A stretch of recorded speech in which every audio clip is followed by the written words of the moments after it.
ma communauté, bonjour ma famille, quel plaisir de vous avoir nombreux autour de notre repas christocentrique, une dévotion quotidienne de votre vraie identité avec Christ. Christ aussi Aglé est mon nom. Je suis toujours votre fier serviteur et je suis tellement fier de vous avoir encore nombreux autour de notre repas christocentrique. Allons-y directement à la prière. Joignez-vous à moi et prions ensemble. Éternel, trois fois saint, nous te disons merci. Merci pour tout ce que tu ne cesses de faire en Christ pour nos papas. Merci pour l'amour démontré en Christ pour nos papas. Père, nous te disons merci. Merci pour la justification. Merci pour tout ce que tu ne cesses de faire. Papa, nous sommes nés par la parole. Nous ne pouvons que croire par la parole. Papa, vivifie en nous cette parole. Papa, vivifie en nous l'envie de te connaître, l'envie de connaître, d'arriver à la connaissance de cette parole. Pas que cette parole-là prenne contrôle en nous. Peut-être pas parole-là pas un avec notre esprit au nom précieux de Jésus. Père, nous te disons merci. Nous glorifions ton nom, nous sanctifions ton nom. Papa, tout ce que tu n'as pas planté en nous pendant que la parole est en train de venir, papa, disciple au nom précieux de Jésus. Papa, et tout ce que tu as planté en nous, qui sont nous, papa, par la parole arrivée de cette parole, ressuscite-les au nom précieux de Jésus. Père, nous te disons merci. Nous glorifions ton nom, nous sanctifions ton nom. Au nom précieux de Jésus, nous avons prié, nous avons reçu. Amen, amen, amen. Quel plaisir de vous avoir nombreux autour de ce repas christocentrique. C'est toujours un plaisir pour moi de vous présenter ce repas. Alors, comme vous savez bien le faire, partageons ce message-là.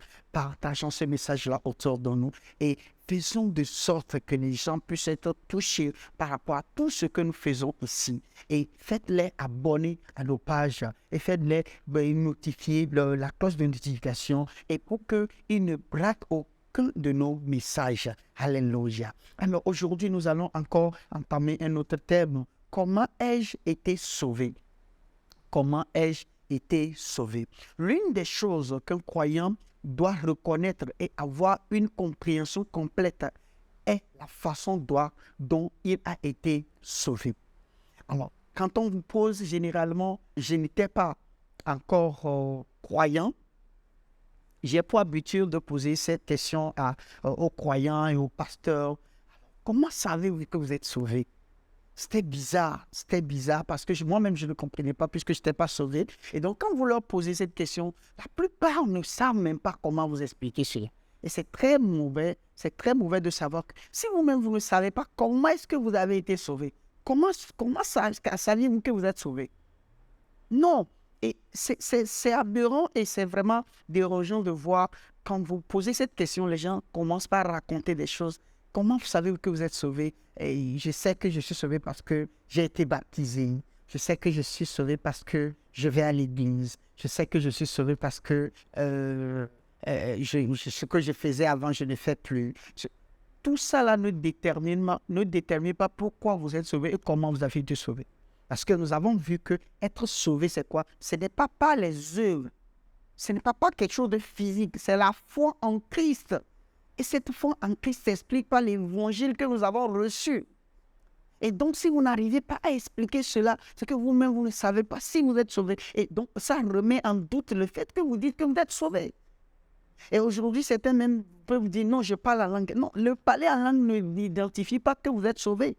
Mais si vous êtes sauvé, vous pouvez parler en langue. Mais si vous dites que c'est parce que vous parlez en langue que vous êtes sauvé, c'est faux. Parce qu'il y a beaucoup de personnes qui parlent en langue, mais ils ne sont pas sauvés.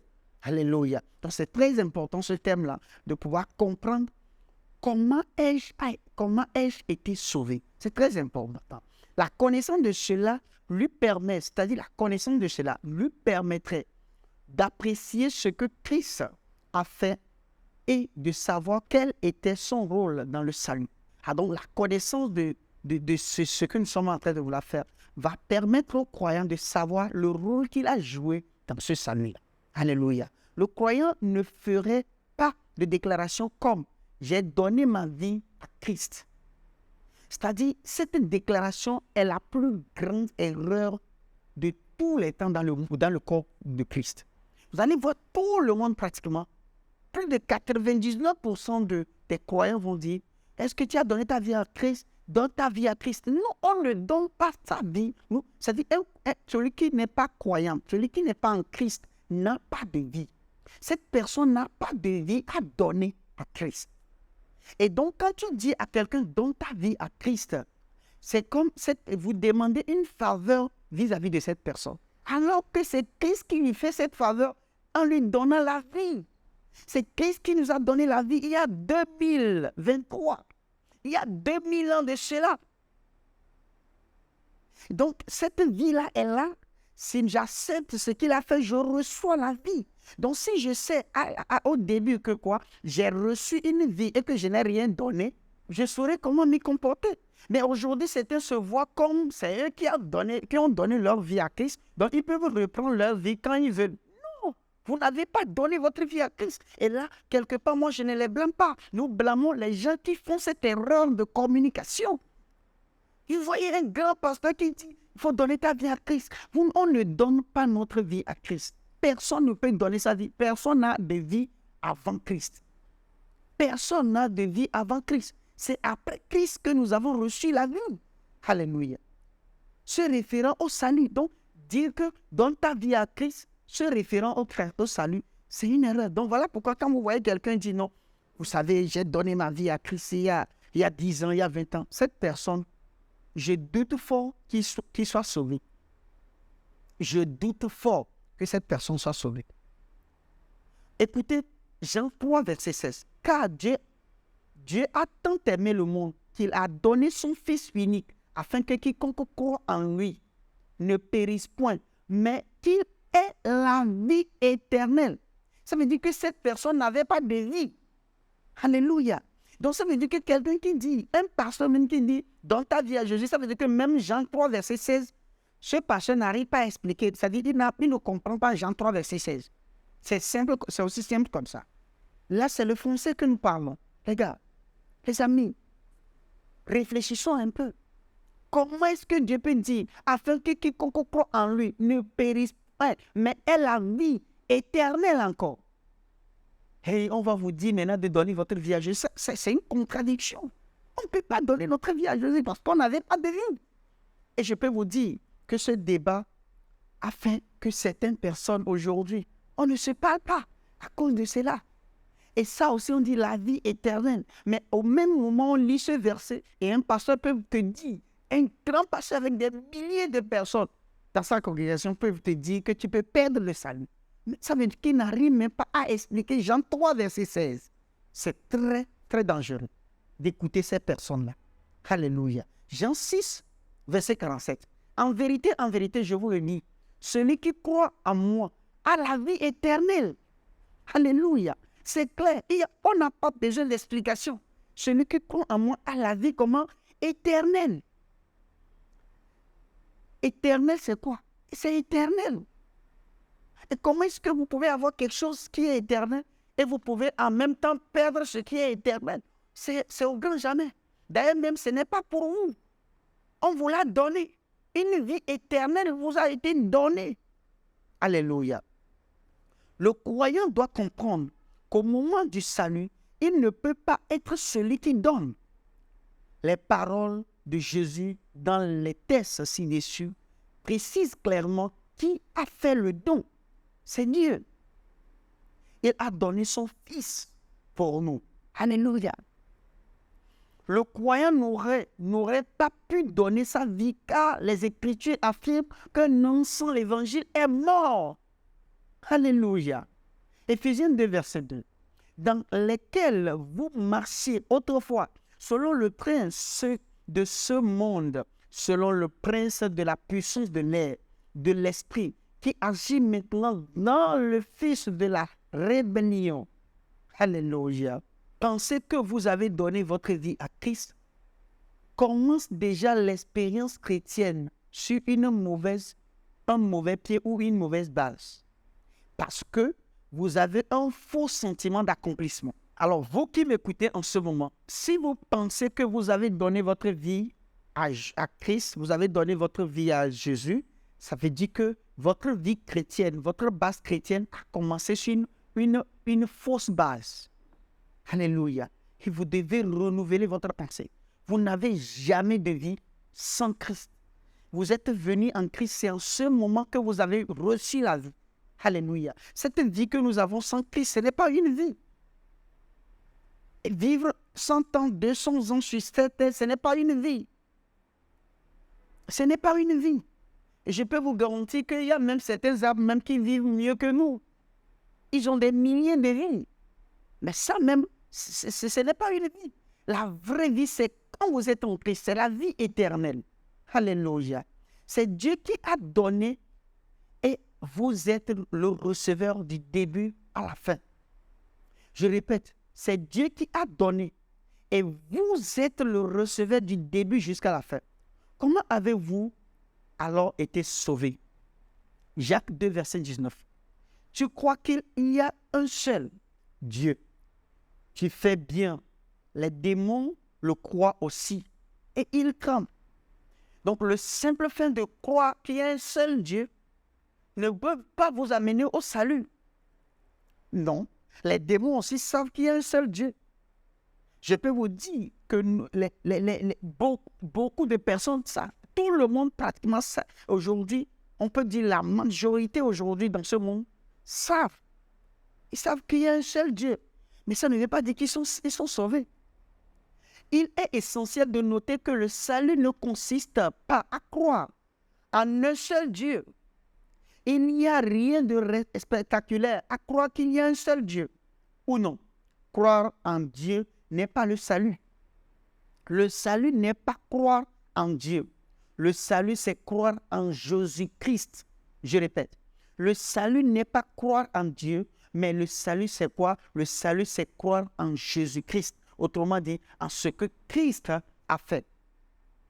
Alléluia. Allons-y dans Romains 10, verset 6. Mais voici comment parle la justice qui vient de la foi. Ne dis pas en ton cœur qui montera au ciel. C'est en faire descendre Christ. Verset 7. Ou qui descendra dans l'abîme. C'est faire remonter Christ d'entre les morts. Verset 8. Que dit-elle donc? La parole est près de toi, dans ta bouche et dans ton cœur. Or, c'est la parole de la foi que nous prêchons. Alléluia.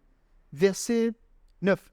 Si tu confesses de ta bouche le Seigneur Jésus, et si tu crois dans ton cœur que Dieu l'a ressuscité des morts, tu seras sauvé. Verset 10.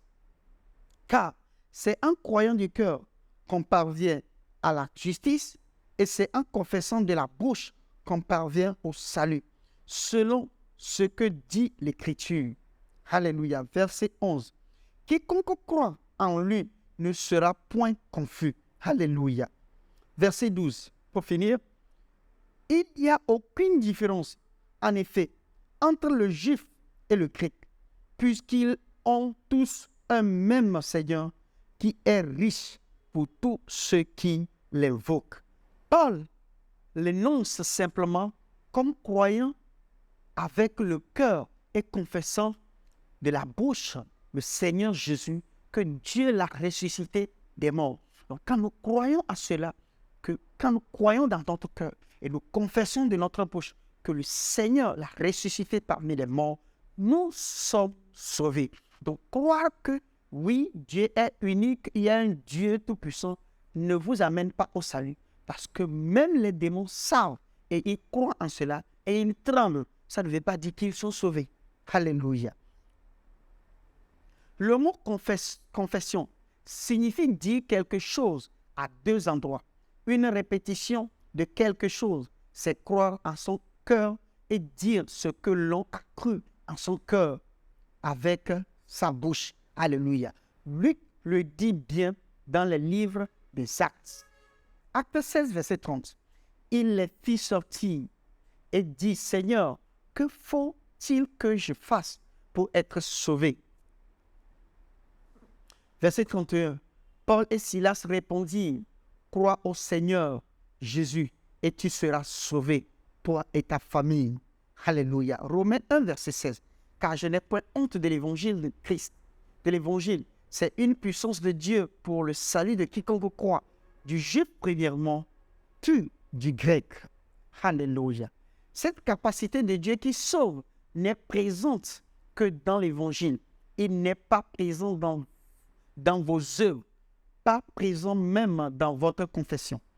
Elle n'est présente que dans les faits de la bonne nouvelle de ce que Jésus vous a fait. Alléluia.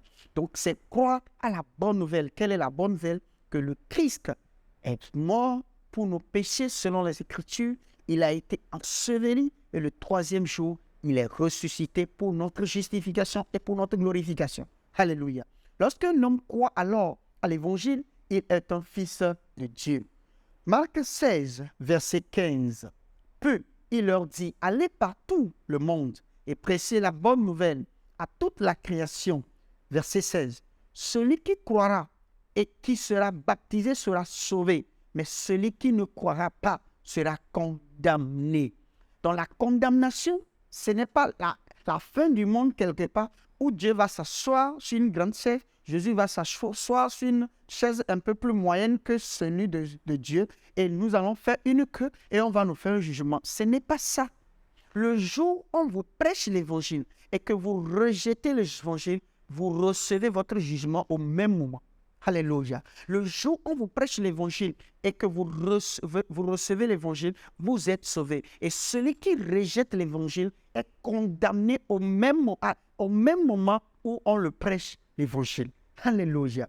La seule information dont un homme a besoin pour être sauvé est l'évangile. Il ne s'agit pas de la vision, des expériences de quelqu'un, etc. Alors, tout comme dans les églises où aujourd'hui, on ne vous prêche même pas l'évangile, on ne prêche pas l'évangile, on amène des gens, on parle seulement des expériences, le pasteur peut-être parle des expériences des gens ou de lui-même, et voilà, et il va par ici des expériences, des visions qu'il a vues, peut-être il a voyagé dans le règne spirituel et il a vu l'enfer, il a vu le paradis, et voilà, il raconte toutes ces choses et il demande aux gens qui sont ceux qui veulent donner leur vie même à Jésus. Donc, vous voyez, tout ce qu'il a dit du début jusqu'à la fin, même il n'a rien dit. Il peut vous perdre toute une journée, mais il n'a rien dit. Et si vous sortez, cette masse qui est sortie, cette masse n'est pas sauvée. Alléluia. Voilà pourquoi nous avons plusieurs personnes aujourd'hui dans le corps de Christ, où on ne peut même pas dire qu'ils sont dans le corps de Christ parce qu'ils ne sont même pas encore sauvés. Alléluia. Ils ne sont pas sauvés. Donc, comme nous venons de le dire, si vous ne confessez pas vous ne croyez pas dans votre cœur et que vous ne confessez pas dans votre bouche que le Dieu a ressuscité Jésus parmi les morts le troisième jour pour notre glorification, vous n'êtes pas encore sauvés. La seule information qui apporte le salut est l'évangile de Jésus-Christ. La seule est l'évangile de Jésus-Christ. Donc, il n'y a aucun autre chemin, aucun autre moyen pour être sauvé.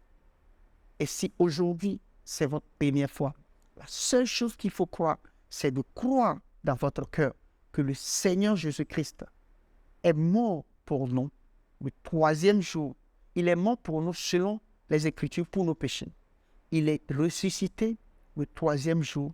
Il a été enseveli et il est ressuscité le troisième jour pour notre justification. Et si vous croyez en cela, vous êtes sauvés. Vous êtes fils de Dieu. Alléluia. Et vous allez voir que vous n'avez rien fait. Vous avez reçu la vie de Dieu. À partir de ce moment, vous commencez par vous. Donc, il n'y a pas de vie en dehors de Jésus. C'est le jour où vous arrivez à Jésus que vous recevez la vie. Donc, quelqu'un qui n'est pas en Jésus ne peut pas donner sa vie à Jésus. Alléluia. C'est quand vous recevez la vie de Jésus que vous avez la vie de Jésus maintenant. Vous consacrez maintenant votre vie maintenant pour le service de Dieu. En ce moment, vous pouvez donner votre vie, cette vie-là que vous avez reçue à Jésus maintenant, à Jésus lui-même, en consacrant cette même vie à lui. Donc, vous ne pouvez pas donner de vie sans que vous n'êtes pas encore en Christ. Alléluia. Confessons ceci ensemble. Je crois à l'évangile, donc je suis sauvé. Je suis un fils de Dieu. Alléluia. On répète encore une fois. Je crois à l'évangile, donc je suis sauvé. Je suis un fils de Dieu. Alléluia. Quel plaisir de savoir qu'aujourd'hui, nous sommes fils de Dieu. Par quoi?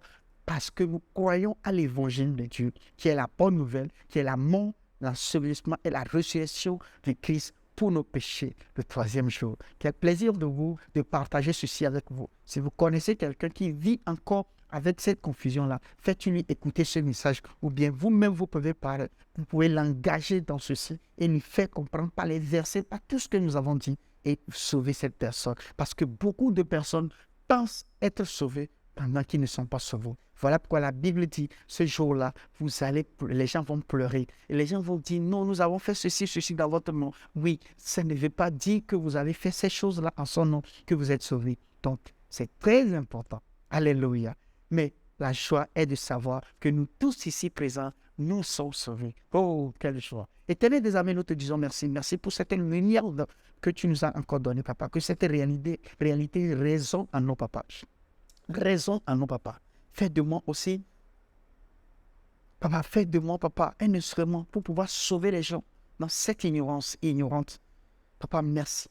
Papa, merci pour que ce message puisse atteindre un plus grand nombre au nom précieux de Jésus. Papa, les cœurs s'ouvrent pour ce message au nom précieux de Jésus. Que les gens parviennent à leur connaissance, à cette connaissance-là, au nom précieux de Jésus.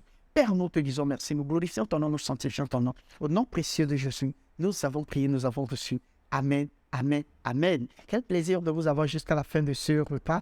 Et c'est toujours un plaisir. Si vous avez des questions, n'hésitez pas à nous envoyer sur notre numéro qui s'affiche, sur le mail aussi qui s'affiche. Et tout en espérant vous voir demain sur la même plateforme, à la même heure. N'oubliez pas, je suis Christ aussi Aglé, votre serviteur. Je vous dis, le royaume des cieux est en puissance. Amen, amen, amen. Que Dieu vous bénisse, que la paix de Dieu soit sur vous. Passez une très bonne journée. Je vous aime. Hello, I hope you have been blessed by that wonderful message. The Bible says, man shall not live by bread alone, but by every word of God. For you to grow spiritually, you need to hear, study, and meditate on the word.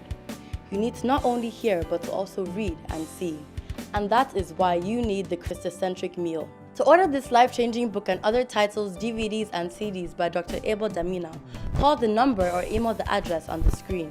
This is a book that reveals to you who you are in Christ, what you have in Christ, and what Christ can do through you. This book interprets and breaks down the word into daily meals, making it easier for you to understand and study, build up and strengthen your inner man, all the while growing your relationship with God and your confidence as a believer.